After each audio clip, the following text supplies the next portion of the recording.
So there's a new movie out, a documentary of the unlikely presidential run of the late, great national American hero, in my opinion, Mike Gravel. It's called American Gadfly, and the director, Skye Wallin, joins us now. Great to see you, Skye. Good to see you, Skye. Great to see you. Thank All right, you. so before I forget, just tell people first where they can watch this film, because I watched it and it is wonderful. I think it's a wonderful reflection on him, on the young people who ran his campaign and what it was all about. It's incredibly charming. So just first tell people where they can watch it. Sure. Well, we just launched in North America on all the major internet streaming platforms, iTunes, Prime, Amazon Prime, Google Play, YouTube, Vudu, a bunch of them, also on cable VOD, and you can get a DVD or a Blu-ray if you want one of those on Amazon. So, whoa, yeah, so we got most of the platforms, got it all the places. All right, so why did you want to make this film? What was the story that you found compelling that you wanted to tell? I mean, I always wanted to make a story about Mike, and I was in high school in 07, 08. The Iraq War was, I was just sort of coming to awareness about the illegal and this horrible tragedy of a war.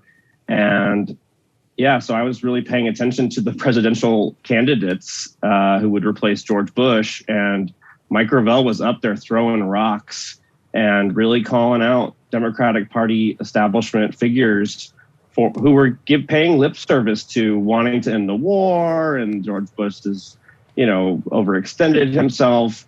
Yet Mike was saying, well, you're saying this, but you're not doing anything to end this war, actually. Mm-hmm. And so I really respected him for that. And I went back, saw his history, read about his role in opposing the Vietnam War, reading the Pentagon Papers into the record.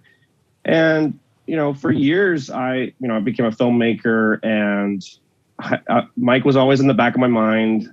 Got to do a project about him. I don't know what it is. Write a script about his role in the Pentagon Papers, maybe, or something. And, in 2019, I read in the Rolling Stone, teenagers have drafted Mike to run for president again. Mike was 88 at the time. And I thought, wow, this could be really funny. And like a good way to tell Mike's story, but in a contemporary lens, also about youth and a democracy and sort of a Goonies take on Washington establishment. And so it kind of worked out perfectly. So we tell two stories, Mike's story and a story about kids and Generation Z and how they're trying to sort of tear down the establishment walls. They tend to pop back up. But yeah, it was extraordinary ride. It was so fun to work on. Mike just had a blast. And he passed away this last year. But he was the happiest old guy you ever saw. That's wonderful. He was a happy guy. We had the opportunity to interview him twice. He was a hilarious character in order of his observations on politics, and very courageous. Yeah, absolutely, in terms of what he did in his past. I mean, what is it about the message that people should take away from the documentary? Like, ultimately, you made it to tell his story, but what do you want them to take away from his story? I hope that people watch it and see that there's really, you can really do a lot, especially with technology. This is a story not only about Mike, but about young people who they saw something broken in the world, and instead of just sitting around and complaining and being black-pilled and just depressed and dark about it, they decided to jump into the arena and and do something remarkable. And they use their technology at their fingertips to do that. And I think, there's a lot of problems in the world, and you can turn on the news and see a lot of broken things, but it's no excuse to, just be complacent. I think, I hope people are inspired. I hope people, look into the ideas that are expressed in the film, Mike's ideas, the kids' ideas. But even beyond that, you might disagree with the things here, there, everything. But I think the important takeaway is, let's get into the arena. You can do asymmetrical things. I think your show is a good example of that. you can kind of just, if the gatekeepers aren't doing what you want, there are ways that at your fingertips that you can jump in and do your own thing, and you might even be successful at it. And, in the kids' case, they weren't able to make Mike president, not that they were really trying to do that. And they may, people can judge their success. You can see the movie and judge for yourself. But, and I think in my mind, they were successful in getting a conversation going. And I think, in the film, it's mentioned that, one Mike Gravel campaign doesn't change the country or the world, but 1,000 do. So I hope that people find their own way, their own asymmetrical movement, their own, it'll look different, it'll be different, but there's millions and bazillions of things people can do to get involved and try.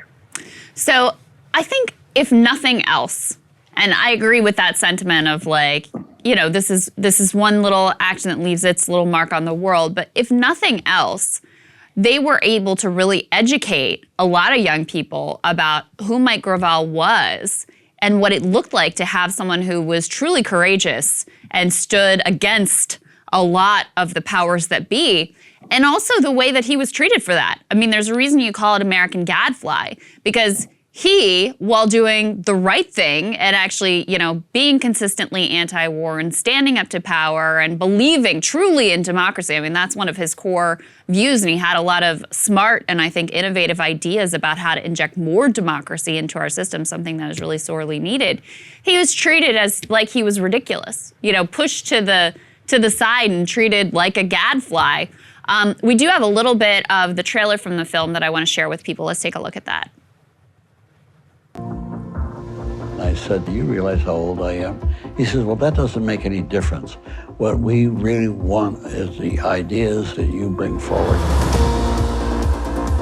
What he did surrounding the Pentagon Papers, it was unparalleled. Alaska's 41-year-old Democratic Senator Mike Gravel began reading aloud the 7,000-page Pentagon secret report in public. What he supports and believes for the world, positions that he's been consistent on for decades, it excites me. I think he's incredibly courageous and everything like that, and I think he's an awesome dude. What we needed was a moment of virality, something that would catch people's eye. From the outset, the campaign as it was put across was ruthless on a number of establishment Democrats. It was fun to relive some of those moments. And just for people who don't know the kind of basic contours of the story. So you have these teens who become inspired by Gravel and what he meant throughout history. They want to put certain ideas forward, and they convince him to launch a presidential campaign. Their big goal is, how do we get this man on the debate stage so he can say all of these incredibly critical things, anti-war, anti-imperialist, pro-democracy.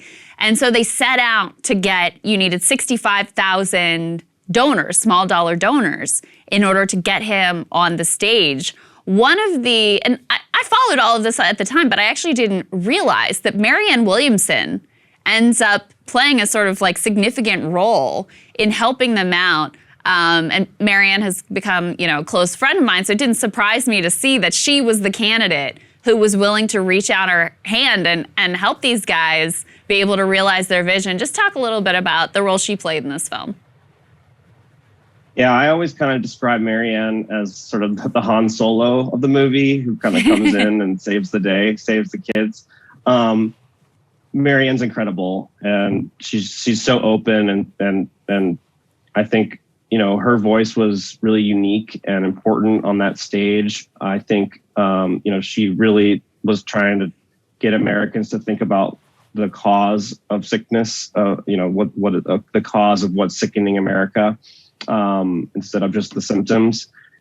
Yeah, no, Marianne's awesome, and I think she really admired Mike as well, and she has a lot in common with Mike. She was also marginalized, made fun of.